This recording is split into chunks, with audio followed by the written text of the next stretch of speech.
Et c'est parti, dans cette vidéo, on va parler de graffiti. Oui, vous savez, tous les petits dessins en fait qu'on peut voir un peu partout sur les murs. Mais ça, vous le saviez déjà. Comment faire quand on a envie de se lancer dans cet art graphique de rue? Eh ben on va essayer d'y répondre. Et pour ça, on va aller dehors, sur mon mur de test. Avant de commencer, il faut bien savoir un point légal, c'est qu'il est nécessaire d'obtenir l'accord du propriétaire de l'endroit où vous allez faire votre pièce. Il n'existe malheureusement aucun endroit qui n'appartient à personne. Ça serait bête que votre élan de créativité se transforme en dégradation, parce que sinon après vous allez avoir des problèmes avec les justices. Et dans tous les cas, je saurais que vous conseiller de travailler vos pièces directement sur du papier. Bon là, c'est faites ce que je dis, pas ce que je fais, hein. Parce que dans tous les cas, ça vous évitera des problèmes de proportion et surtout une gestion optimisée du remplissage. Donc un carnet à dessin, des liners, des feutres alcool ou des crayons de couleur, et on prépare une pièce qui devrait être magnifique. Parce que n'oubliez pas, le but ici, c'est surtout de libérer votre créativité, hein.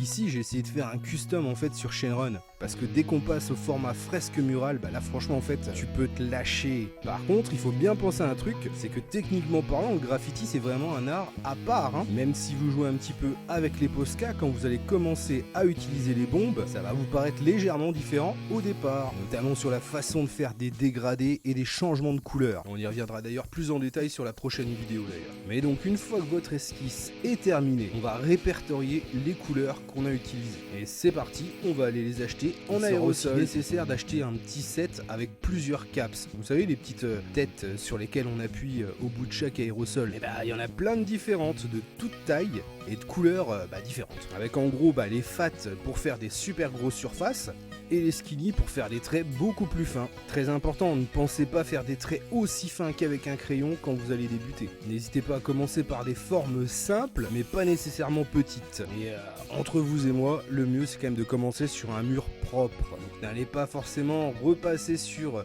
la pièce d'un autre graffeur, déjà pour éviter un méli-mélo, mais surtout par respect. Parce que si vous commencez à faire ce genre de choses, n'oubliez pas que le graffiti c'est pas simplement un moyen underground de s'exprimer, mais c'est que surtout c'est vraiment une culture à proprement parler. Et d'ailleurs vous vous demandez sûrement quelle différence entre tag et graffiti. Alors dites-vous que le tag en fait c'est quand vous voyez qu'une personne a mis son pseudo ou le nom de son crew. En général c'est des lettrages. Et le graffiti de manière générale c'est quand on part sur une pièce un petit peu plus graphique, un peu comme ça là. En tout cas c'est un autre type de surface qu'on peut retrouver pour se lâcher et s'exprimer.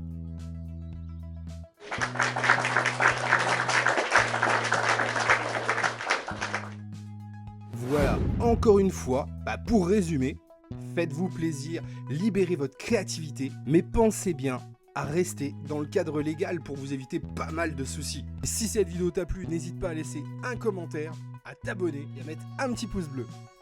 Une merveille!